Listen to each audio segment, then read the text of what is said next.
Major funding for Carolina Business Review is provided by Grant Thornton, an international accounting, tax, and business advisory organization dedicated to serving middle-market companies. Grant Thornton, a passion for the business of accounting.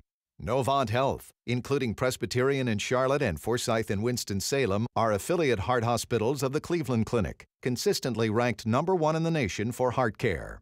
Blue Cross and Blue Shield of South Carolina, proudly serving South Carolinians since 1946. And by Sonoco, a global manufacturer of consumer and industrial packaging products and provider of packaging services with more than 300 operations in 35 countries. The controversial firing of Bill Johnson immediately following the completion of the Duke Progress Energy merger made big headlines this past summer. And while that may be more strategically about social issues around the combined company, it does highlight the vulnerability and unresolved issues that can plague and easily happen at any firm, and in this case, at one of the nation's now largest energy companies. Thanks for watching the most widely watched source for Carolina business and public policy. I'm Chris William, and more broadly, energy and energy policy this time on CBR, and later on the CEO of the American Petroleum Institute, Jack Gerard. Major funding also by the Duke Endowment, a private foundation in Charlotte enriching communities in the Carolinas through higher education, health care, rural churches, and children's services. And by Blue Cross and Blue Shield of North Carolina. Who's responsible for rising health care costs? Join Blue Cross and Blue Shield of North Carolina and many others in a candid discussion at letstalkcost.com. This edition of Carolina Business Review was recorded August 23, 2012. On this week's program, Jeffrey Merrifield of Shaw's Power Group, Willis Wichard of the Scientific Advisory Panel on Offshore Energy, and special guest Jack Gerard, President and CEO of American Petroleum Institute. Now, Chris William. Welcome again. Thanks for being here. Jeff, good to have you on the program. Judge, welcome and thanks for coming. You know, I want to start with something here, Jeffrey, and I want to start with you. Recently, there was an NBC News Wall Street Journal poll that highlighted the fact that record lows, and I'll say it this way, 82% of respondents in this poll disapproved of the job that Congress has been doing, both the lower house and the upper house here.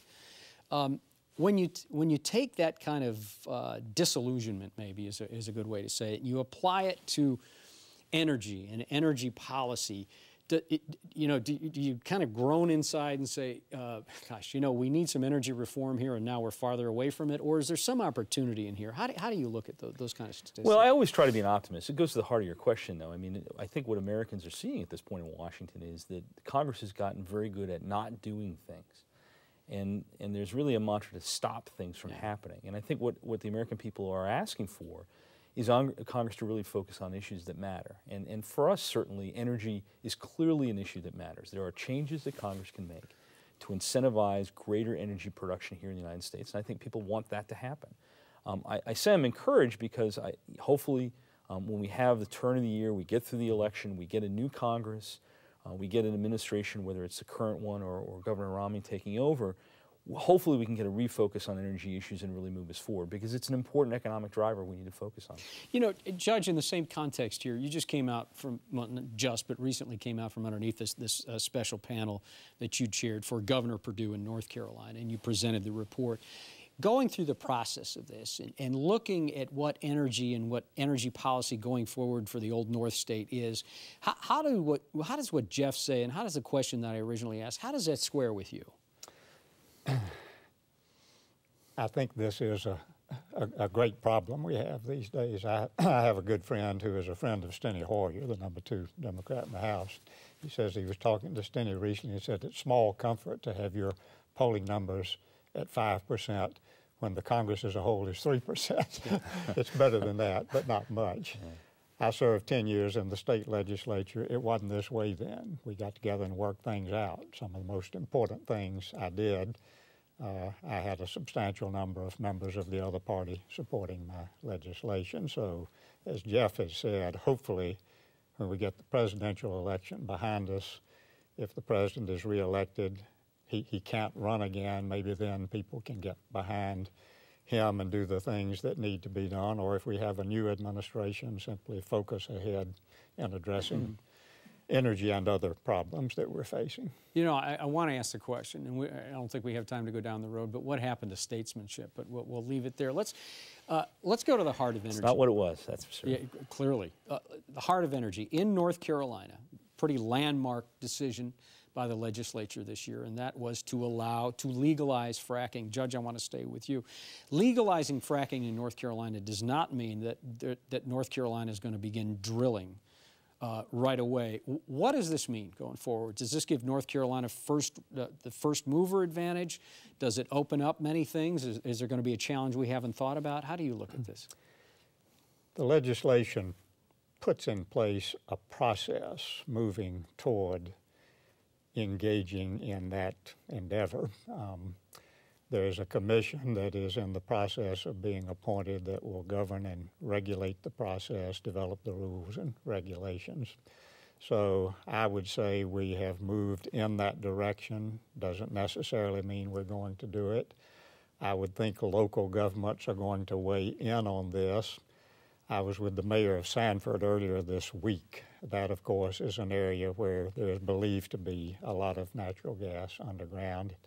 The greatest concern she expressed about it was that so many of the places where they would do this drilling are very close to the river, and the river is the town's water supply.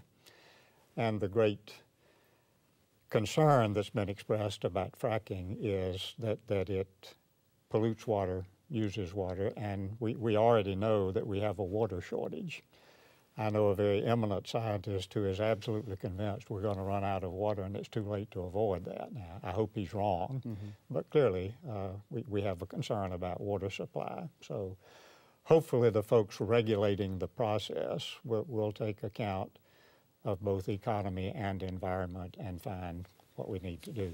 I think on the fracking, you know, my background is originally environmental, and I think we can craft ways as a state, as states, and as a country to deal with air and water emissions from these facilities.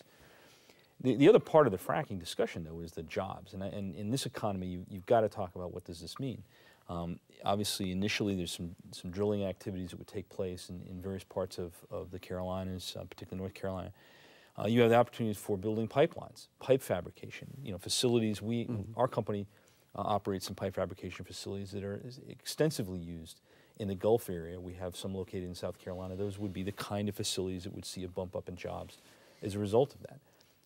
We are, as a country now, we're looking at, given the huge sources of natural gas being provided by fracking, that we will get to a point where we'll be potentially a net exporter of gas in the United States. That means LNG facilities that could be built along the coast. That means a lot of chemical companies, which previously had shifted operations to the Middle East and Asia, are shifting those back to the U.S. Would that lower the cost of energy in North Carolina, or would all that be exported and we would? Well, absolutely. If you're a Piedmont Gas or other customer of gas, you're going to see a dip in your gas prices.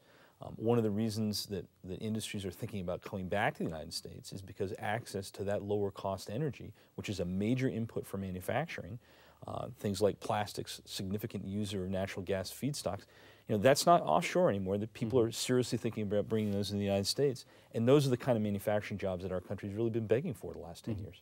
We're going to bring our guest on because we're clearly getting some traction here in policy and some of these things around energy development. Before we do that, next week on our program, as we head into a very interesting time politically in this country, and you could say historically, we will have our Carolina Politics Roundtable.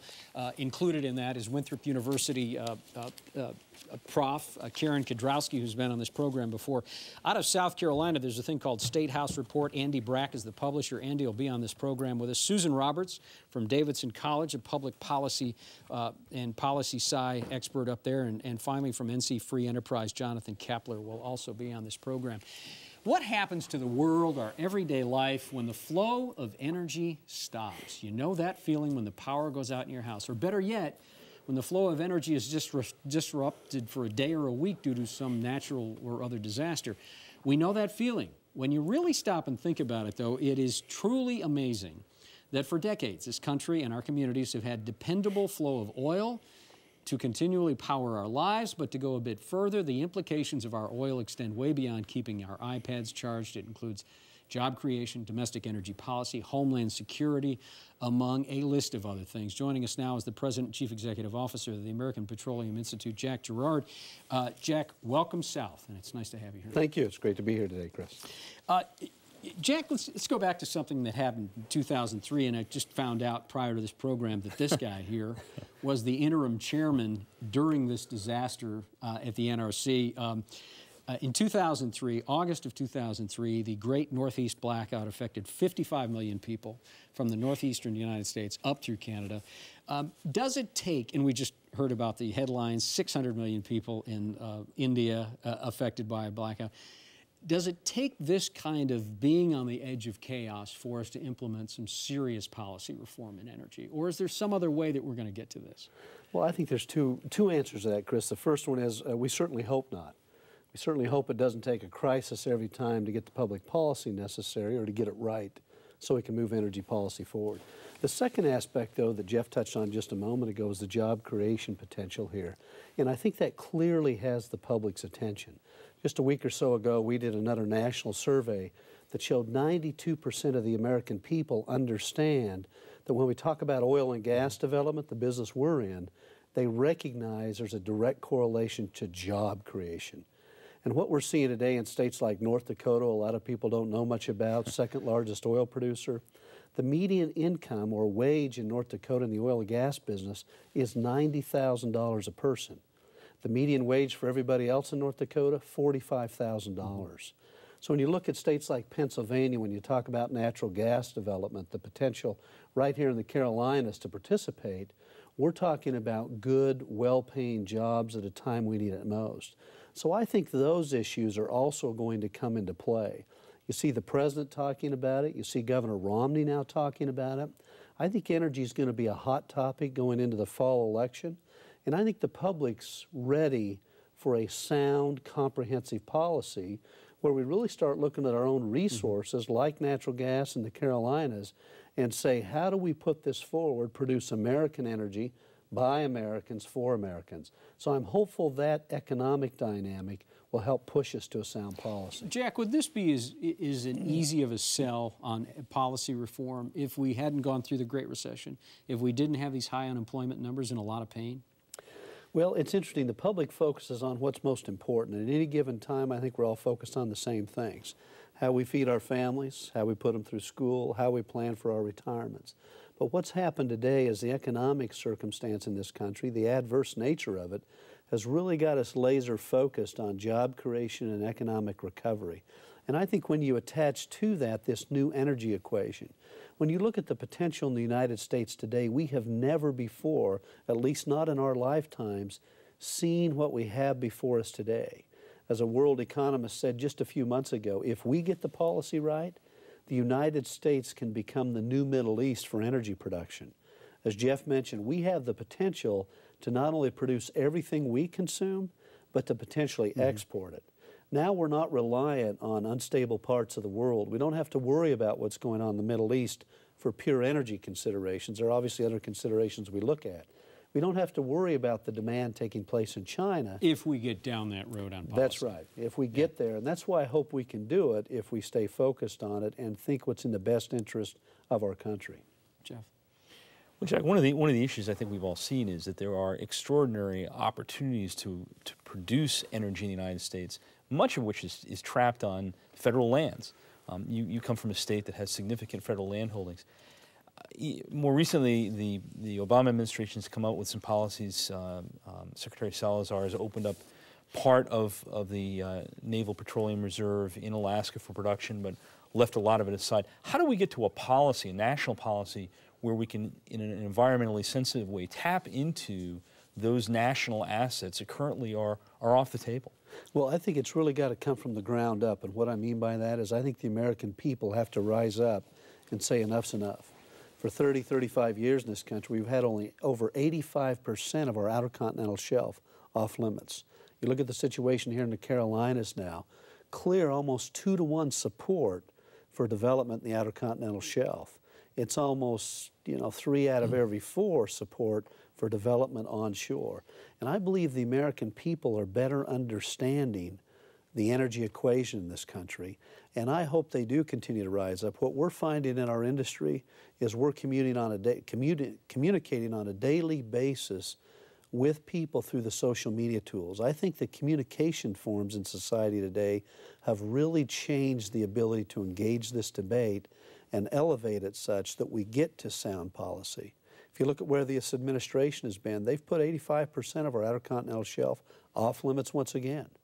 Now that's unnecessary. We're the only industrialized nation in the world that does that. And then we wonder why we can't compete. It all comes back to energy. If you want that manufacturing base you talk about, affordable, reliable energy brings that back. And it benefits consumers. As you mentioned earlier, Chris, the result of natural gas going from $13 to about $3 today saves consumers about $500 million a day because of that price drop, almost a quarter of what we used to pay for it. So if we keep producing that domestically, we're going to pay less for our heating, our air conditioning, our electricity. And at the end of the day, the more money in our citizens' pockets, I think, drives this conversation. We ought to do more about it as a nation here at home. Judge? As a follow-up on Jeff's question, if you were an energy czar, a benevolent dictator with power to say where we explore offshore, what would your priorities be? What areas, and specifically, where would the offshore of North and South Carolina fit into this? Well, I think, Judge, it's a great question because we do need to prioritize. I think the first priority needs to be a comprehensive policy that's truly in all of the above.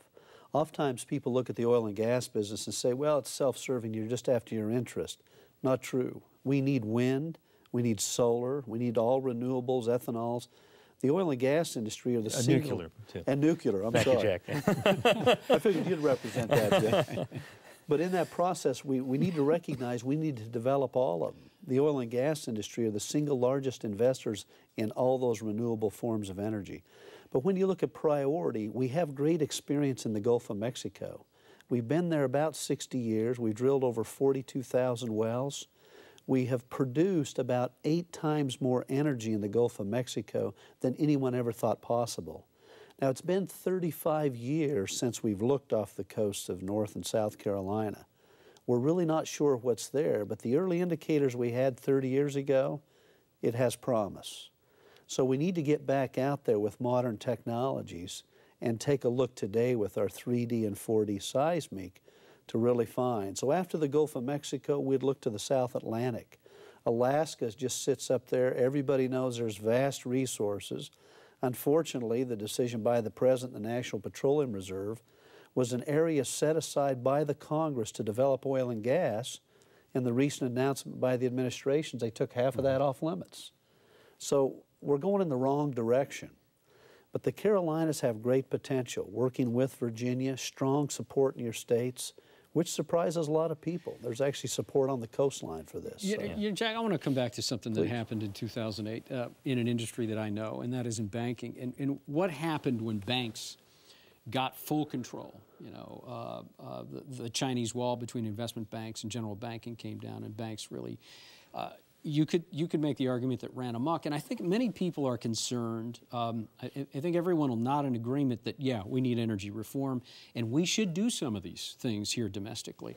But there is a real concern, and they're not just Birkenstock and dreadlock folks. I mean, there is a real concern that not just petroleum, but energy is going to take this ball and really run with it and not worry about conservation or in the environment. So I guess how does the energy industry self-police and make sure that they don't keep stepping over a line? Well, I think there's 2 answers to that, Chris, and it's a great question, because we've got to make sure the American people have confidence in the way we go about our energy development.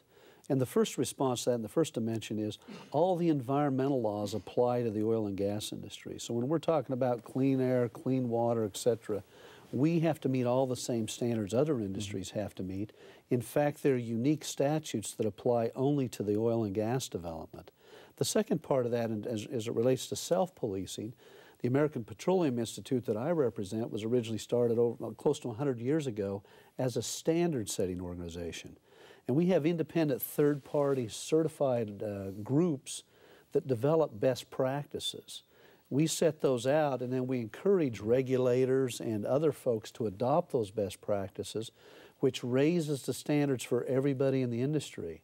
What a lot of people don't realize is following the very unfortunate incident in the Gulf with the Macondo spill, the first thing the Department of Interior did was adopted our best practice to raise the standard on the entire oil and gas industry. So we recognize that's our responsibility as an industry. The only other thing I'd add, and this goes back to the judge's good work and others in looking at energy policy right here in the Carolinas, is as it relates to hydraulic fracturing, there's a lot of misinformation out there about our technologies. Hydraulic fracturing's been around for 65 years.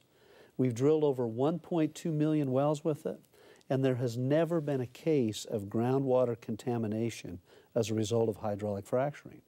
So while we hear a lot of misinformation taking place, there are a lot of people who don't want development of fossil fuels who say a lot of things that aren't factual. So our hope and effort is to come out, to go on programs like yours and others that are widely viewed and have a factual conversation about energy. We can produce in North Carolina, benefit the manufacturing communities and others, and we can do it protecting the environment and protecting our people that work in the industry. So that's part of our effort, is to have that dialogue, and you're absolutely right. We need to protect those assets as we move forward to develop this energy. Jeff? Well, how do we get beyond one of the the talking points you always hear is, well, on any given parcel that one might explore, that's only going to provide 16 days of our national supply, and it's a clever way, I suppose, of folks who are opposed to some of this production to think about that. But it seems to me our production is really the inputs of oil and gas from a whole variety of locations. How do you counter those kind of challenges when people look at it on sort of a parcel by parcel basis with some of these areas? Well, as a lot of people say, Jeff, and as you know, some would suggest all politics are local. So sometimes it becomes literally permit by permit. But when you look at it holistically and in the collective, you see great benefit to society generally. I like to use the case of North Dakota. Many people don't realize today North Dakota is the #2 oil producer in the United States. This year it surpassed Alaska and California. The only state ahead of them is Texas. But they now produce 640,000 barrels a day. Just 7 or 8 years ago, no one would have thought that possible. But what happened is the state came together, and this is all on private and state land by and large. On federal lands, there's restrictions and you can't access those lands. But on private and state land, they've come together. They've developed a very robust regulatory regime to protect the environment, protect their workforce. And what we're seeing today is little old North Dakota has a 2.9% unemployment rate. And many people go to North Dakota and you can't find the unemployed.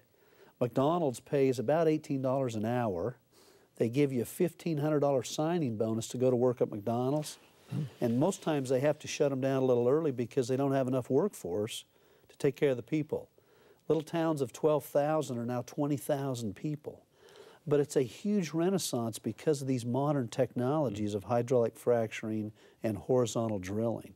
And so when we look at it holistically, we can become energy self-sufficient right here in the United States in about a decade if we could produce our own energy. And it's got not only the benefits of job creation, revenue generation. The oil and gas industry contributes $86 million a day to the federal government. That could actually grow without any change in tax policy. So we look at deficits, we look at budget concerns in the country. Let's go back to allowing that economics to occur collectively, and it provides great benefits overall. Let me we're running out of time, Jeff. We have less than a minute left, and I'm sorry, Judge, I'm going to have to take control of this back because we're running out of time. Just very quickly, Jack, is, and I hate to put you on the spot about trending oil prices, but through the balance of the year, would you expect the price at the pump going up, staying the same, or down? We don't predict the price. It's difficult to know. If we could predict price, we wouldn't be doing the show today. Okay. But what you generally see is look closely at the crude oil cost and the factors that influence that. That's the primary driver that dictates the price of gasoline. if the instability in the Middle East were to settle down, if we as a country put our act together, produce more, it'll put downward pressure on that price. Last word. Thank you. And thanks to the Charlotte World Affairs Council for sharing your visit here. Judge, thank you. Jeff, good to see you again. Thanks again. Until next week. Good night. Major funding for Carolina Business Review was provided by the Duke Endowment, a private foundation in Charlotte enriching communities in the Carolinas through higher education, healthcare, rural churches, and children's services. Blue Cross and Blue Shield of North Carolina. Who's responsible for rising healthcare costs? Join Blue Cross and Blue Shield of North Carolina and many others in a candid discussion at letstalkcost.com. Grant Thornton, an international accounting, tax, and business advisory organization dedicated to serving middle-market companies. Grant Thornton, a passion for the business of accounting. Novant Health, including Presbyterian in Charlotte and Forsyth in Winston-Salem, are affiliate heart hospitals of the Cleveland Clinic, consistently ranked #1 in the nation for heart care. Blue Cross and Blue Shield of South Carolina, proudly serving South Carolinians since 1946. Sunoco, a global manufacturer of consumer and industrial packaging products and provider of packaging services with more than 300 operations in 35 countries. And by viewers like you. Thank you. Promotional consideration provided by Business North Carolina Magazine. For more information, visit carolinabusinessreview.com.